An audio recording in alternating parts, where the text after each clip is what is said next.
Assalamualaikum warahmatullahi wabarakatuh. Halo geng, jumpa lagi nih bersama Michan di channel Kisah Misteri. Pada kesempatan kali ini, Michan akan membawakan cerita yang berjudul Julung Kembang. Cerita ini ditulis oleh Kalong, dan jika kalian ingin membaca tweet beliau, langsung saja kunjungi di @cerita_setan. Double N ya gengs. Seperti biasa, link akan Michan sediakan di kolom deskripsi ya. Oke, daripada lama-lama langsung saja kita masuk ke ceritanya. Julung Kembang. Halo, kali ini saya akan membagikan cerita dari salah satu narasumber. Sebut saja Mayang. Dia dijuluki sebagai Julung Kembang. Untuk menambah pengetahuan kita soal beberapa tradisi dan pengetahuan Jawa Kejawen, tetap diambil positifnya dan sebijak mungkin memaknai arti Julung Kembang. Julung Kembang yaitu anak lahir saat fajar. Bagaimana ceritanya? Mari kita simak sama-sama. Terlahir di sebuah desa di lereng Gunung Slamet. Dia 4 bersaudara, kedua kakaknya dan 1 adik. Keluarga mereka termasuk keluarga yang dituakan silsilah pepunden desa, karena kakek buyut yang menjadi cikal bakal desa itu. Tahun 1975, hari di usianya yang genap 11 tahun, dia harus kehilangan seseorang yang mencintai tanpa syarat. Orang yang membangun karakter dan menyembuhkan hati yang luka. Orang yang membuat dan menjaga memori indah. Orang yang dicintai dengan penuh kasih dan kekaguman. Adik bungsunya yang masih berusia 5 tahun harus kehilangan pelukan kasih sayang seorang ibu. Ayah yang terlebih dahulu berpulang ke hadirat Tuhan Yang Maha Esa membuat kedua kakaknya harus pergi ke kota untuk bekerja. Mereka berdua harus tinggal di sebuah gubuk dengan kondisi yang dia juga belum berani untuk menghadapi dan menjalani kehidupan tanpa bimbingan kedua orang tua. Setelah hari ke-40 meninggalnya ibu, malam itu yang harusnya ada pengajian, tapi karena kedua kakaknya belum pulang dari kota, acara yasinan dan tahlilan dilaksanakan di rumah pamannya. Setelah selesai acara itu, mereka berpamitan pulang. Sosok kakak yang sayang dengan adiknya. Ia rela menggendong si bungsu karena terlelap tidur. "Mbak, ibu kapan pulang?" tanya Sari yang tiba-tiba terbangun membuat tangisnya semakin mendalam. "Besok pagi ibu pulang, Duk," sembari membelai rambutnya. "Sekarang bobok lagi ya. Besok kamu bangun ibu sudah datang. Bawakan jadah sama tempe bacem buat Nduk." Pungkasnya tak kuasa membendung air mata itu saat harus membohongi Sari yang belum tahu. Dipeluknya erat adik kesayangan. Matanya tertuju pada cermin tua tempat di mana sosok ibu semasa hidupnya sering duduk di situ, menyisir rambutnya dan melantunkan durma tembang kesunyian. "Tuhan yang Maha Suci, berikan hamba kekuatan untuk menjalani hidup. Luaskan hati dengan keikhlasan, karena aku hanya manusia yang memiliki raga lemah ini." Doa yang terucap saat menangisi si bungsu di malam itu. Hingga Mayang tersadar, seperti mendengar geraman seekor kucing yang sangat besar berputar-putar di samping kamarnya. Seketika perasaan takut menyelimuti dirinya. Namun rasa penasaran mengalahkan rasa itu. Batin terus mengajak untuk mencari asal suara itu. Mayang memberanikan diri untuk sedikit mengintip dari balik tirai jendela kamar. Seekor harimau besar sedang bertengger di luar sana, mengeluarkan denguran yang membuatnya menggigil ketakutan. Mayang berlari masuk ke dalam selimut bersama Sari yang masih tertidur lelap. Suara denguran itu menghilang dengan digantikan suara yang memanggil namanya. Suara yang tidak asing baginya. "Itu suara ibu," gumam Mayang. Kemudian beranjak ke jendela. Dilihatnya sosok wanita yang ternyata ibu Mayang sudah berdiri dengan senyum yang menarik hati dan menimbulkan rasa gembira bagi yang melihatnya. "Mayang anakku," ucap sosok perempuan itu. "Ibu!" teriak Mayang, tapi tak ada suara yang keluar dari mulutnya. Mayang berlari mengambil sosok itu dan dipandanginya dari atas hingga bawah. Setelahnya ia sudah di depan sosok yang menyerupai ibunya. Ingin sekali Mayang dipeluknya, dibelai seperti dulu lagi. "Mayang," panggil ibunya dengan senyuman itu. "Ibu, Mayang kangen Bu, peluk Mayang Bu," balasnya yang tak bisa menahan air mata. "Sini anakku, peluklah ibumu nak." Ucapnya dengan nada sayu membuat hatinya semakin yakin jika dia adalah ibunya. "Ayo masuk nak, ibu juga kangen dengan Sari, adikmu." Ucapnya sembari menggandeng Mayang kemudian melangkah masuk. Saat itu pintu dibuka membuat suasana malam itu semakin berbeda. Rumah zaman dulu yang masih memiliki model aksen Jawa menambah kengerian saat malam hari. Kamar Mayang dan Sari hanya mempunyai satu dipan untuk mereka, terletak di bagian tengah tempatnya di sebelah barat dari ruang tengah. Mempunyai karakter ruangan gelap dan membuat orang yang ada di dalamnya merasa nyaman. Pada dasarnya ruangan yang tidak terlalu besar, yaitu berukuran sekitar sepertiga lapangan bola voli ini, hanya memiliki satu bagian jendela. Pada bagian langit-langit pun masih terlihat belandar kayu jati yang masih kokoh untuk menopang beban genteng dari tanah liat itu. Lampu teplok satu-satunya sumber cahaya. Perempuan parubaya itu duduk di samping Sari yang masih tertidur lelap. Air mata sucinya keluar dari sudut matanya, kemudian mencium lembut kening Sari. "Mayang, sayangi adikmu seperti ibu menyayangi kalian. Jaga dia baik-baik ya, Nduk," pesan perempuan itu yang masih membelai lembut rambut adiknya. "Mayang tidak sanggup tanpa ibu," jawab Mayang masih menangis terseduh-seduh. "Dimanapun dan sampai kapanpun, ibu ada buat Mayang dan Sari. Jangan merasa sendirian, Nduk. Ibu selalu ada." Mencoba menenangkan Mayang. "Bu, apa Mayang sanggup?" tanya Mayang. "Kamu bisa, Nduk. Sini tidur di samping ibu," tegasnya. Dengan lembut dia membelai rambut Mayang hingga ia tertidur malam itu. Di dalam mimpinya, ia melihat perempuan itu berjalan pergi menembus kabut. Lalu dari balik kabut perempuan itu berubah menjadi seekor harimau loreng. Kita yang tergaris memiliki 1000 keberuntungan dan berjuta kenikmatan, terkadang lupa untuk mensyukurinya. Haruskah menunggu buruknya takdir baru kita mengingat adanya Tuhan? Mayang terbangun setelah mendengar suara azan subuh berkumandang. Ia duduk sekejap untuk mengumpulkan energi dan bergegas untuk sholat. Setelahnya, dia beranjak menuju teras rumah dan melihat warga yang mulai beraktivitas dengan kesibukan mereka. "Mbak, Mbak Mayang," teriak Sari memanggil dari dalam kamar. "Iya, Nduk, sudah bangun," balasnya. Terlihat Sari sedang memakan sesuatu. Di tangannya sedang memegang sebuah wadah berisi jadah juga tempe bacem. "Kenapa ada jadah sama tempe bacem kesukaan Sari? Siapa yang ngasih?" ucap Mayang dalam hati. "Duk, dari mana kamu dapetin makanan itu?" Sari tak mengindahkan pertanyaan itu. Sekali lagi, Mayang bertanya. "Duk, dapat makanannya dari mana?" ucap Mayang. Namun Sari tetap tak bergeming. Sari masih sibuk dengan makanannya dan menunjuk ke arah meja rias. Terlihat di atas meja ada 2 buah piring berisi jadah dan tempe bacem. Jika ada yang belum tahu jadah itu apa, jadah itu sejenis makanan yang terbuat dari beras ketan dan diberi santan kelapa saat memasaknya. Kalau tempe bacem sudah pasti pada tahu kan ya. Setelah Sari selesai makan, Mayang mengajaknya untuk mandi. Tak lama setelahnya terdengar suara pintu diketuk dari luar. Kedatangan tamu tersebut berniat untuk mengajak mereka pindah tinggal di rumahnya. Karena merasa iba yang melihat mereka tinggal hanya berdua. "Nak Mayang sama adik Sari ikut saya ke rumah ya. Tinggal di sana saja, biar ada temannya. Sambil nunggu kakak kalian pulang," ajak laki-laki tua pelontos tersebut. "Iya, Nduk, sambil bantu-bantu juga di rumah," imbuh seorang wanita di sebelahnya. Mayang mengangguk, menyetujui ajakannya. "Ya sudah, cepat kemasi pakaian kalian. Kita pulang ke rumah ya," pungkas laki-laki itu. Dengan berat hati, mereka meninggalkan rumah yang dulu dipenuhi cinta kasih ibu. Namun untuk tetap tinggal pun tak mungkin, karena mereka masih sangat kecil untuk tinggal berdua menjalani kehidupan yang berat itu. Lelaki tua itu pamannya. Ia terbilang orang terpandang dan dihormati di desanya. Beliau adalah juragan pembeli hasil bumi dan orang yang dituakan di sana.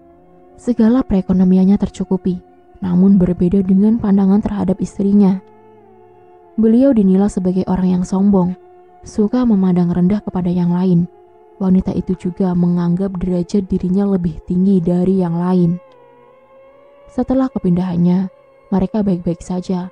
Namun pada suatu hari, ketika pamannya sedang tidak di rumah karena harus menjual hasil bumi, perlakuan istrinya tiba-tiba berubah drastis. Beliau memperlakukan Mayang layaknya seorang pembantu. Semua pekerjaan rumah dikerjakan sendiri, menyapu, memasak, mencuci piring, termasuk mencuci pakaiannya. Malam itu Mayang hanya bisa menangis tersudut di ruangan di atas dipan. "Bu, andai ibu masih ada, Mayang tidak akan sesakit ini, Bu," keluh Mayang sembari merasakan sakitnya seluruh badan, buah dari semua pekerjaan rumah yang bibi bebankan padanya. Tiba-tiba terdengar suara ibu. "Sholat Mayang anakku, berdoa sama Tuhan." "Bu, ibu di mana?" tanya Mayang sembari kebingungan menyisiri di setiap sudut.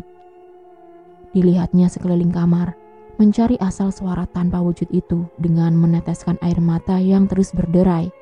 Sungguh, Mayang sangat merindukan suara itu, suara lembut ibunya. Ia segera bergegas melaksanakan sholat dan berdoa. "Tuhanku yang memiliki rasa iba, berikan kekuatan kepadaku. Semoga kuat menjalani kehidupan ini, Tuhan. Luaskan tempat tidur ibuku, beri penerangan di dalam kuburnya. Saya akan menerima perjalanan hidup dengan ikhlas. Amin." Perdalam keikhlasan hati, maka akan terdapat jalan kebenaran yang diraih di akhir dunia kelak. Tinggal di rumah pamannya yang kaya itu bukannya mendapatkan kelayakan, malah sebaliknya. Setiap hari Mayang disuruh mengerjakan pekerjaan rumah oleh istrinya. Ketika pamannya sedang berada di rumah, sikapnya akan sangat baik sekali pada Mayang. Namun ketika tidak di rumah, sikapnya berubah drastis menjadi sangat kejam. Malam itu Mayang hanya bisa menangis dan menjalankan perintah ibunya melalui suara gaib untuk melaksanakan sholat dan berkeluh kesah hanya kepada Tuhan. Seusai sholat, terlihat tubuh kecil Sari yang tengah tertidur itu. Semakin terasa sangat perih hati Mayang. Muncul rasa tidak tega melihatnya. Dengan nasib yang sama, Sari terlalu kecil untuk merasakan dan menjalani beratnya kehidupan. "Tuhan, berikan Sari kesehatan dan kebahagiaan. Limpahkanlah rasa sedih, sepi, sakit, dan beratnya beban hidup adikku padaku saja." Dikecup kening Sari dengan sangat dalam untuk menggantikan kecupan ibunya yang sudah tidak dapat mereka rasakan lagi. Mbak Mayang." Sari terbangun. "Iya, Nduk, Mbak di sini," balasnya.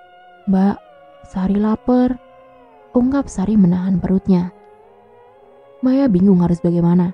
Jika mengambil makanan, pasti akan terkena omelannya. Namun tidak tega juga melihat Sari terus merengek kelaparan. "Tunggu sebentar ya, Nduk, Mbak ambilin makanan dulu," ujar Mayang menenangkan Sari yang merengek kelaparan. Mayang melangkah keluar kamar. Pelan-pelan ia menapakkan kakinya di ubin, berjinjit agar tidak ketahuan. Ia harus melewati ruangan tengah yang kini ada wanita tengah baya sedang merebahkan tubuhnya di kursi panjang sedang menonton televisi. Mayang terus melangkah hingga kini ia sudah berada di depan meja makan yang terbuat dari kayu jati dengan ukiran mewah. Terdapat beberapa makanan melimpah ruah, tapi Mayang tidak mengambil makanan mahal itu. Ia memilih mengambil bungkusan daun pisang yang di dalamnya berisi cenil dengan taburan parutan kelapa. Diambilnya satu bungkus untuk Sari. Mayang sengaja pintu kamarnya tidak ditutup karena akan menimbulkan suara kriak yang membuat wanita itu pasti terbangun. "Ini, Nduk, makan. Habis itu tidur lagi ya," kata Mayang pelan.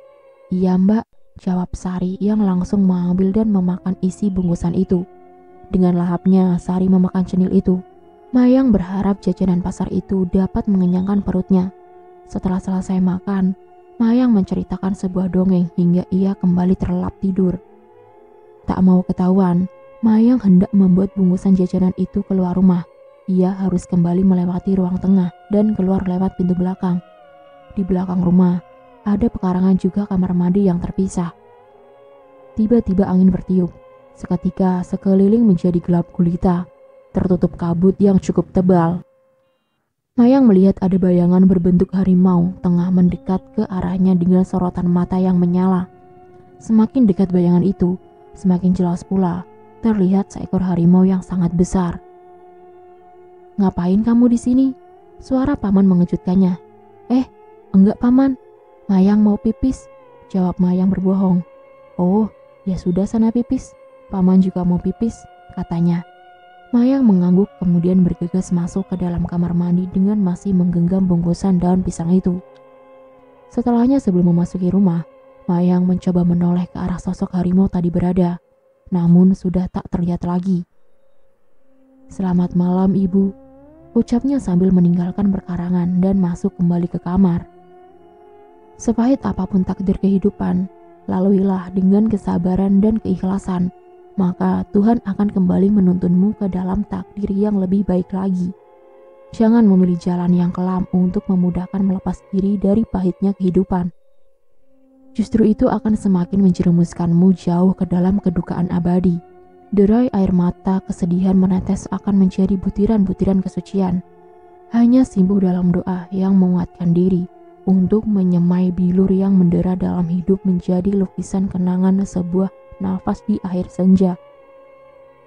Sebuah simpuh dalam doa yang menguatkan diri untuk menyemai bilur yang mendera dalam hidup menjadi lukisan kenangan sebuah nafas di akhir senja. Wanita setengah baya itu berjalan sedikit cepat sebelum masuk kamar.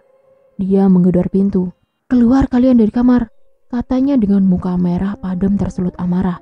Mayang yang baru membereskan kamarnya seketika tubuhnya berjengit setelah mendengarnya. "Iya Bi, ada apa?" tanya Mayang ketakutan sembari memainkan jarinya dari belakang tubuh kecil itu. "Dasar anak gak tahu diri, kamu ambil makanan di meja kan? Itu makanan bukan buat kalian," bentaknya penuh amarah. "Maaf Bi, adik saya lapar," jelas Mayang yang merasa takut. Sari yang masih berbaring di atas dipan mencoba mengintip dari sela selimut. Ia gemetar ketakutan seperti halnya kakaknya.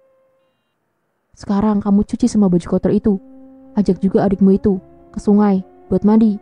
Jangan pernah sekali-kali kamu berani mencuri lagi di rumah ini." Pungkas wanita itu kemudian meninggalkan mereka dalam ketakutan. "Iya Bi, maafkan Mayang," ucap Mayang sembari menundukkan kepalanya menahan tangis. Kemudian membangunkan Sari untuk mengajaknya mandi dan mencuci baju. Setelah hari sudah siang, terik matahari begitu menyilaukan membuat kulit mereka sedikit terbakar. Waktu perjalanan pulang, mereka harus melewati jalan tanah yang menanjak. Saat berjalan pulang itu, Mayang melihat Sari seperti kelelahan. "Mbak Mayang, capek mbak," ucap Sari sambil memegang kedua lututnya. Sementara Mayang membawa bakul anyaman bambu dengan isi penuh cucian itu juga merasakan sangat berat. Tidak akan bisa jika membawanya sambil menggendong Sari. "Nduk, tunggu sebentar di sini ya. Mbak taruh cucian di atas, terus jemput Nduk," ucap Mayang. "Takut mbak," sahut Sari yang tak mau ditinggal sendirian. "Gak apa-apa, sebentar aja. Jangan kemana-mana ya, duduk di sini, tunggu mbak," ujar Mayang menenangkan Sari. Dia bergegas naik, tak menghiraukan bebatuan yang tak tersusun rapi di tanah pijakannya itu. Setelah meletakkan bakul cucian itu, Mayang lalu kembali menuruni jalanan yang tak bersahabat itu untuk menjemput Sari. Namun sesampainya di tempat Sari menunggu, adiknya itu sudah tak ada di tempat. Mayang kebingungan, mencoba mencari di balik semak ataupun pohon besar di sekitar. "Sari, Sari, Duk, di mana?" teriak Mayang sembari membiak semak di sampingnya. Penuh rasa panik dan khawatir, Mayang menyusuri ke bawah arah sungai tempat ia mencuci. Dipanggilnya Sari 1 kali, 2 kali, hingga yang terakhir. Namun tak ada sahutan dari adiknya. Kembali lagi Mayang berjalan naik, bahkan sampai beberapa kali naik turun sungai. Mayang merasa lelah setelah kesana kemari mencarinya. Namun nihil, tak terasa Mayang meneteskan air mata, berharap menemukan adiknya kembali. "Duk, di mana?" Tangis Mayang semakin terisak. Memasrahkan diri dengan rasa sangat merasa bersalah meninggalkan adiknya sendirian. Hingga menjelang sore, datang seorang wanita tua yang mengantarkan sari pada Mayang. Ia masih terduduk sembari menangis. "Ini adikmu. Tadi cuma bermain di sana," kata wanita itu sembari menggandengnya. "Duk, kenapa nggak tunggu Mbak sih?" sahut Mayang langsung memeluk Sari yang sedang berlari. Mayang berdiri mengusap air matanya, hendak berterima kasih kepada wanita tua itu.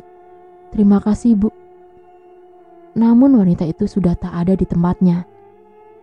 Mayang bingung saat matanya mencoba menyisiri hutan itu. Kemana ibu tadi perginya? Batinnya.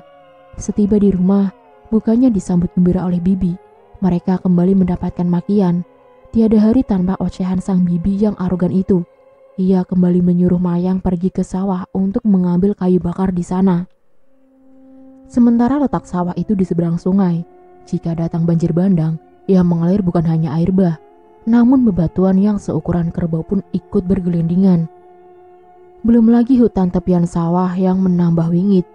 Hari sudah menunjukkan gelap akan tiba. Dengan 1000 keterpaksaan, Mayang langkahkan kaki kecilnya seorang diri, hanya menahan sedih juga rasa takut yang tak boleh terlihat oleh mata dunia. Sejauh mata memandang, hanya ada hamparan sungai di depannya. Tak ada jembatan. Titian dari bambu pun sama. Hanya hamparan bebatuan raksasa juga kerikil. Kini Mayang sudah di seberang sungai dengan disambut senja mulai menyembunyikan pesonanya. Serangga malam berteriak di sisi hutan yang gelap menyeramkan itu. Setiba di pematang sawah, ia segera mengambil kayu bakar yang kemudian ia gendong. Takut, rasa itu tak terucap lagi. Hanya doa dan tangis yang menjadi dorongan kekuatan untuk meraba bumi nan gelap ini. Terdengar dentuman hantaman bebatuan yang menggulung bersama datangnya banjir bandang. Disaksikan kengerian itu dengan rembang purnama. Hanya bingung dan isak yang semakin menjadi. Dari arah belakang terdengar auman harimau yang sangat keras. "Tuhan, terima Mayang dengan kasih sayang." Kalimat pasrah akan menghadapi kemelut kematian. Mata ketegaran akan nanar menyaksikan maut. Entah kapan sayap kematian menjemput. Persiapkan semua itu karena pasti akan hadir untuk kita semua yang bernyawa. Perbanyak bekal untuk menuju kehidupan yang sesungguhnya. Berpasrah dengan keadaan itu tidaklah baik. Namun hanya itu yang bisa dilakukan Mayang karena takut menyaksikan kengerian yang seakan maut mengelilingi. Auman harimau terdengar keras di belakangnya. Tubuh yang lemas, tak berdaya, tak sanggup lagi untuk menopang beban tubuhnya yang gemetaran hebat. Meratap dalam tangis, membayangkan wajah ibunya adalah cara Mayang menutup luka hati. "Berdiri nak, ikut kakek." Suara orang tua dengan caping di kepala itu berdiri di hadapannya. Ia menyambut uluran tangan kecil yang gemetaran. Kakek itu menyuruh Mayang untuk memejamkan mata sembari memapah jalan. "Buka matamu nak," suruh kakek itu. Saat membuka matanya, ia sudah di seberang sungai dengan tidak menyaksikan apa yang sudah dilewati. Hanya serasa seperti jalan biasa dengan mata terpejam dengan beliau yang memapahnya. "Kakek siapa? Terima kasih sudah tolongin Mayang," ucap Mayang. "Sudah, kamu pulang ya nak, jangan menoleh ke belakang," kata kakek itu tanpa memberitahu siapa dirinya. Masih tergambar dengan jelas oleh Mayang. Kakek bercaping itu memiliki wajah yang seakan mirip harimau dengan sumbing di bibir dan juga kumis seperti kucing. Matanya menyala warna kuning. Apakah dia harimau itu? Langkah kecilnya yang terus berjalan menggendong kayu bakar menuju rumah. Penuh dengan tanya, siapa sejatinya yang menolongnya itu. Ingin melihat ke belakang untuk mengucapkan terima kasih. Namun teringat ucapannya jika tidak diizinkan menoleh ke belakang. Setiba di rumah malam itu, ia meletakkan kayu bakar di samping rumah dengan tumpukan kayu bakar lainnya, membasuh tubuh kotor yang penuh keringat dengan sebuah rasa kesedihan yang kini muncul kembali. Kenapa bibi tega sama Mayang ya Allah? Apa tidak layakkah Mayang mendapatkan sedikit bahagia? Dengan tangisnya, sembari mengguyurkan air dingin itu untuk meredakan luka hati, juga mengusir lelah. "Assalamualaikum," kata Mayang melewati pintu belakang. "Sudah pulang kamu?" sahut wanita penunggu rumah itu dengan mulut yang penuh nasi. Ia sedang makan malam dengan kedua anaknya. Namun ada yang ganjil. Mayang tak dapati Sari adiknya ikut makan di antara mereka. Iya, Bi. Sari, mana ya, Bi? Tanya Mayang. Matanya melotot. Mulut mengunyah lauk. Lihat di kamarnya sana. Bentak wanita itu sembari menunjuk ke arah kamar. Mayang berjalan memasuki ruangan yang sekarang di depannya ada keluarga yang sedang menikmati makan malam dengan lauk yang melimpah ruah kecuali suami wanita itu. Mayang melirik dari sudut matanya melihat beberapa lauk itu. Namun ia urungkan. Dengan pelan, Mayang membuka pintu kamar agar tidak menimbulkan suara. Dilihatnya, Sari yang kini sudah terlelap tidur. Ia mendekati Sari memeluknya dari belakang, membelai rambutnya. Karena hanya itu yang bisa Mayang lakukan untuk memberi kasih sayang terhadap adiknya. Selamat tidur, Nduk. Mbak juga lelah, ingin segera istirahat, ucapnya lirih. Dalam tidurnya, dia dibangunkan oleh Sari yang terbangun karena lapar. Mbak Mayang, Sari lapar, ucap Sari dengan sedikit menggoyangkan tubuh Mayang. Mayang dengan cepat membuka mata, melihat Sari sudah duduk di sampingnya. Iya, Nduk, sama Mbak juga lapar, seharian tidak ada makan. Keluhnya. Makan, Mbak, rengek Sari yang kini mulai menangis. Gak ada makanan, Duk. Mbak takut dimarahi Bibi lagi kalau mencuri makanan. Sari bobo aja ya, besok pagi baru makan. Ucap Mayang dengan berat karena meminta Sari untuk menahan laparnya.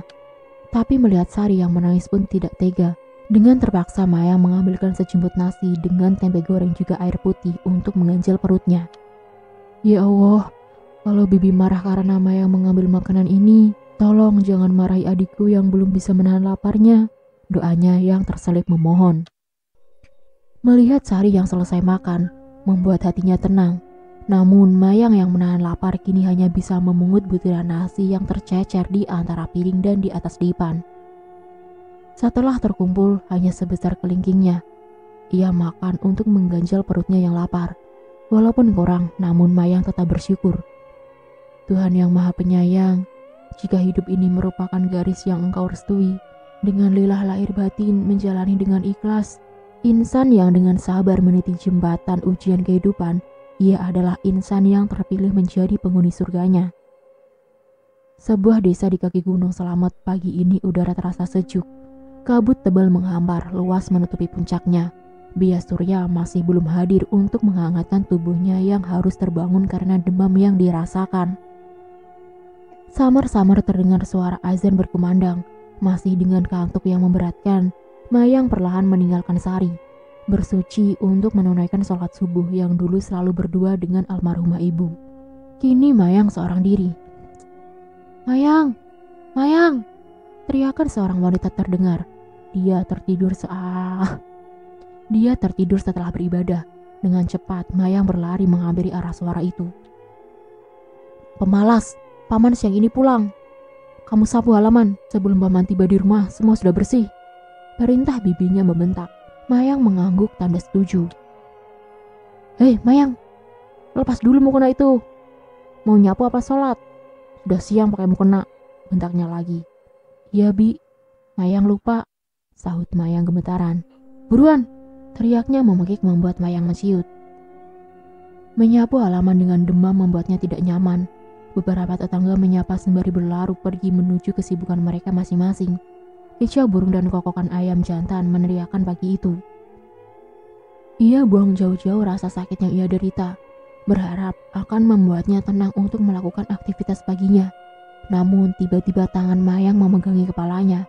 Badannya sempoyongan, tapi ia masih bisa menahan untuk tidak terjatuh. Pandangan mulai berkunang-kunang. Setelahnya semua menjadi gelap. Terdengar suara berisik seorang laki-laki. Siang itu Mayang tersadar dari pingsan. Ia mencoba berdiri dari tidurnya, yang kini mengendap-endap sembari membuka pintu kamarnya. Seberkas cahaya sedikit menyilaukan mata Mayang. Dilihatnya paman sedang memarahi istrinya. Mau bagaimanapun, mereka itu anak almarhumah dari kakakku. Tidak selayaknya sampai Pak Mantri bilang dia kelaparan. Kurang apa aku kerja untuk semua kecukupanmu? Sampai memberi makan keponakanku saja kamu tidak mau. bentak paman kepada istrinya. Maaf mas, Mayang saja yang gak mau makan masakanku, sahut istrinya membela diri. Alah, ngomong kosong. Anak seusia dia nasi pakai sayur juga bakal dia makan, tidak kayak kamu. Makanan gak enak, gak bisa dimakan. Bentaknya lagi membuat istrinya tak bergeming. Mayang mendengar pamannya yang murka kepada istrinya membuat merasa bersalah. Walau ia setega itu, tetap bagaimanapun Mayang harus berterima kasih sudah memberi tempat untuk Sari. Sudah hampir 3 bulan, kedua kakaknya belum juga pulang dari kota. Sementara keadaan masih tetap sama. Hari ini Sari sakit demam, badannya panas dan menggigil. 2 hari dengan kondisi yang semakin parah, Mayang hanya bisa berdoa, memohon kesembuhannya. Malam itu Mayang membawa Sari pulang ke rumah sebelumnya, menunggu bibinya tertidur. Setelahnya mereka pergi. Dibaringkannya Sari di depan kamar ibunya. Sari mengigau menyambut kakaknya. Mbak Mayang, Mbak. Duk, Mbak di sini. Sari cepet sembuh ya, bisik Mayang di telinga dingin Sari. Melihat Sari yang semakin menggigil, Mayang kemudian mengambil selimut untuk menghangatkan Sari. Namun selimut itu begitu tipis. Mayang merebahkan badannya memeluk dari belakang. Tak berapa lama tubuh Sari mulai terhangatkan. Mata terpejam dengan muka memucat membuat hati terasa sakit. Dengan tergawah-gawah, wanita itu berjalan sedikit lebih cepat. Sebelum memaki, ia mengetuk pintu. Mayang, kenapa kamu ini? Malah pergi dari rumah. Mayang membalas dari dalam kamar. Ia merebahkan diri. Sari sakit. Apa bibi peduli? Adikku merintih.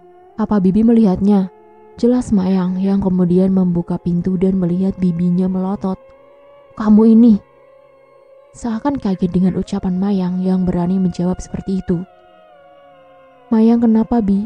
Mayang hanya mau merawat Sari. Bibi pulang saja. Pungkas Mayang kemudian. Brr! Pintu ditutup dengan sekuat tenaga. Bibinya seketika menjengit setelah suara pintu ditutup kemudian pergi. Mayang berlari menangis merangsek memeluk adiknya. Pagi itu terlihat seseorang hendak menjenguk Sari. Di tangannya seperti membawa nampan seukuran telapak tangannya. Ia sedang membawa bubur untuk Sari. Mbok Tina menyuapi Sari dengan tangan keriputnya, berharap Sari lekas membaik. Oh alah Nduk, kok begini nasibmu? Kalau jenat ibumu masih ada, kalian pasti terurus, ucap Mbok Tina meneteskan air matanya. Mbok, bisa minta tolong jagain adik saya sampai saya pulang nanti. Mayang meminta tolong kepada Mbok Tina. Kamu mau kemana? Sahutnya. Nyusul Mas ke kota Mbok, biar Nduk Sari bisa dibawa berobat, ucapnya. Oh iya Nduk, si Mbok tungguin adikmu. Hati-hati kamu ke kota ya, pungkasnya. Mayang mengangguk, kemudian bersiap. Percakapan dengan mengutarakan ke Simbok yang hampir mulai pikun itu. Sementara jarak ke kota pun Mayang tidak pernah tahu seberapa jauhnya. Demi menemukan kedua kakaknya untuk membawa mereka pulang. Sementara di kota, mereka bekerja pun tidak tahu. Hanya mencari harapan untuk kesembuhan Sari. Di sepertiga malam, Mayang memulai beranjak dari rumah. Hanya berbekal obor bambu untuk penerangan jalan.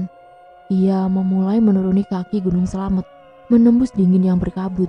Perasaan takut sudah dipendam bersama tekad untuk menemukan saudaranya. Lebatnya hutan menjadi saksi perjalanan, menyusuri keangkeran tanpa menoleh kemanapun hanya tertuju pada jalan di depan. Suara setan yang mengganggu menjadi tepukan semangat untuk terus melangkah. Denguran babi hutan terdengar di balik belukar. Tangan-tangan jin yang seakan meraihnya terus bermunculan, hingga telinga kecilnya mendengar geraman harimau dari belakang. Terselip doa dalam benaknya. Ya Allah Gusti, paringi keselamatan. Doalah yang terus terucap sampai ia berhenti melangkah. Tepat di depannya seekor harimau loreng menghadang. Selalu terbesit sebuah kesedihan dalam hati ketika menyaksikan sebuah ketidakadilan yang dibuat oleh kehidupan. Iba adalah salah satu dorongan setitik iman yang dimiliki manusia. Memiliki rasa kepedulian dengan sesama, maka akan menuai ujung keberkahan. Malam gelap ini meniti kesunyian di perjalanan yang menakutkan. Gangguan mistis kaki Gunung Selamat yang sangat angker tetap ditempuh demi tujuan mencari harapan. Dengan pelan, Mayang melangkahkan mundur agar tidak terlihat oleh hewan buas itu. Setelah menemukan jalur lain, kini Mayang berlari menuruni dengan ketakutan. Setiba di sebuah persawahan warga, Mayang mengistirahatkan badannya untuk mengatur nafas, meredam lelah. Kembali, geraman harimau terdengar, sampai hewan loreng itu melintas di sisiran sungai dan semakin mendekat. "Ya Allah Gusti," teriak batinnya ketakutan. Mayang berlari sekencang-kencangnya mengikuti pematang sawah. Setelahnya kini di hadapannya hamparan sungai dengan arus deras. Sangat mustahil jika harus terjun ke sana. Tetap harus melangkah atau mati dimakan hewan buas itu. Mayang berlari lagi mendekati jembatan yang ia temukan.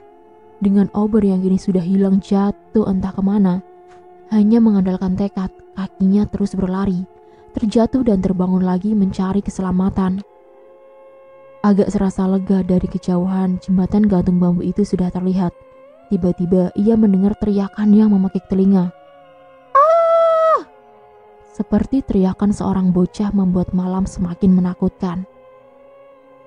Segerombolan orang sekitar 5 orang ada di atas jembatan itu. Mayang mengendap-endap bersembunyi di balik semak. Terlihat dengan jelas mereka sedang menyembelih seorang bocah. Kepalanya dibungkus dengan daun talas lalu dimasukkan ke sebuah karung. Sementara tubuhnya dibuang ke sungai. Mayang yang melihat itu tak kuasa menahan rasa takutnya. Dengan nafas yang sangat sesak, tidak mampu menahan, tiba-tiba ia berteriak, "Tolong! Tolong!" 2 dari 5 orang itu berlari mengejar Mayang yang masih ketakutan. Sesampainya, bibir tersungging mengerikan. "Pucuk dicinta, ulan pun tiba. Haha," kata orang itu. "Tidak perlu susah-susah culik bocah. Dia datang sendiri." Hahaha, imbuh laki-laki satunya. "Betul, makin sukses kita menumbalkan banyak bocah, Kang," katanya. "Seret anak ini, sembelih," pungkasnya. Mayang tertunduk memejamkan matanya tak berani melihat. Tiba-tiba terdengar lagi geraman harimau dari belakang. Saat setelah mereka melangkahkan kakinya ke depan, harimau itu mengaum dengan ganasnya, membuat orang-orang itu berlari terbirit-birit berteriak ketakutan. Keesokan harinya Mayang ditemukan salah seorang warga dan kemudian dibawa. Setelahnya Mayang terbangun sudah berada di rumah warga desa seberang sungai. Terbangun di atas dipan dengan dipenuhi warga yang penasaran. "Saya di mana?" ucap Mayang. "Di rumah Bapak, Nduk. Bapak jumpai kamu pingsan di dekat jembatan pagi tadi." Jelas Pak Tohari, salah satu warga yang menemukan Mayang.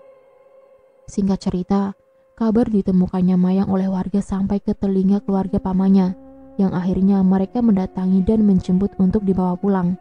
Semenjak kejadian itu, kedua kakaknya memilih tinggal di rumah dan bekerja dengan paman untuk menjaga mereka berdua. Mayang yang terlahir di kala fajar menyingsing, dengan keistimewaan penjagaan gaib dari leluhur yang menjelma sebagai harimau loreng disebut julung kembang. Tuhan memberi jalan terjal menanjak penuh liku hanya untuk menguji kemampuan manusia untuk menapakinya, demi menggapai puncak ujian yang berujung keberhasilan kehidupan. Di ujung kisah sedihnya, Mayang dan Sari akhirnya tinggal dengan nenek saat kakak-kakaknya sibuk bekerja dengan pamannya. Ketika dewasa, Mayang menemukan jodohnya di kota Pemalang saat bekerja. Dengan seorang bangsawan masih berdarah biru dari Pekalongan, Mayang menyulam kebahagiaan di masanya hingga saat ini. Masa itu adalah kenangan yang sudah berakhir. Tidak heran jika terkadang penjelmaan harimau loreng masih sering terlihat oleh beliau saat dalam kesedihan. Dengan rasa sabar, semua perlakuan bibinya sudah termaafkan, karena hanya dengan kesabaran hati, keluarga itu dapat saling menyayangi. Dan selesai. Sekian dan itulah akhir dari cerita yang berjudul Julung Kembang. Ternyata sudah banyak ya gengs kesan pesan dalam cerita kali ini. Oke, semoga kalian bisa mengambil sisi positif dari cerita kali ini ya gengs. Dan buang jauh-jauh sisi negatifnya jika ada. Akhir kata Michan ucapkan terima kasih ya gengs untuk kalian yang sudah menonton video kali ini. Dan tak lupa nih Michan ingatkan untuk tekan tombol like, comment, share, dan subscribe ya gengs untuk pengembangan channel Michan. Jangan lupa juga nih coret-coret ya di kolom komentar apabila ada kata ataupun kalimat yang kurang tepat. Dan jika dalam cerita ini terdapat nama ataupun tokoh yang sama, itu hanya kebetulan semata ya gengs. Bye-bye, wassalamualaikum warahmatullahi wabarakatuh.